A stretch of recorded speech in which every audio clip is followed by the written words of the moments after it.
Art is magic. Sometimes in like projects or things I facilitate, my go-to is like magic is real and we're magicians today and we're artists and we're gonna like make something appear on nothing. It's the glue, it's the culture that holds us together.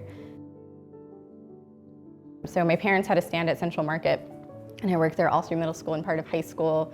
And I think the first time that I was like, oh yeah, that makes sense, was a customer came up, he was just like ordering an empanada and I always had my sketchbooks out, he was sketching and drawing. And he was like, every time I come around, you're always drawing. Are you an artist? And I was like, oh no, I just like to draw, that's it. And he was like, no, you are an artist, you have to own it. And I don't think he even probably realized like what he was saying to me, but it just was like, wow, mind blown.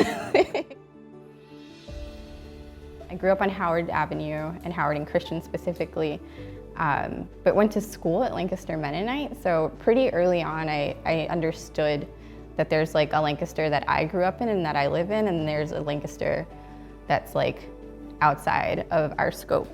It's definitely segregated, and still pretty much is, but I think we're talking about it more and that's important.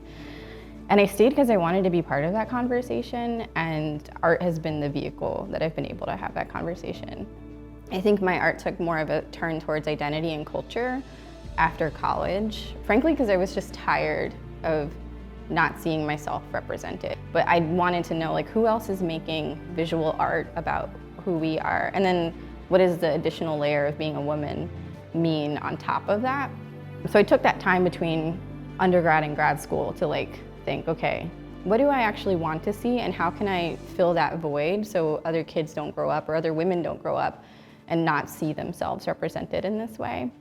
That's pretty much what I continue to do, even though like in the mural work, it's more about community and what they were interested in seeing. That's still driving that like conversation of like who's missing, whose voices should be there, whose faces should be there, whose hands should be there, and how could we continue to fill that gap. And now we're really just focusing on emergent projects, connecting BIPOC artist communities, and focusing on the Southeast as our location. So myself and Josh Caropera have been leading the Tangled Roots Collective, a BIPOC artist group, and that's been hugely important because it's more about like us pouring into each other, recognizing that we're all doing so much and we need sometimes that time to just like play a game together or have an open-ended sketching session or talk about our projects. But I wish we would listen, like authentically listen more. And I think we'd get like a hell of a lot further. We'd get a lot further than if we were just like caught up in trying to craft like the perfect response all the time. Because sometimes folks just wanna tell you what they're feeling or tell you what they're thinking.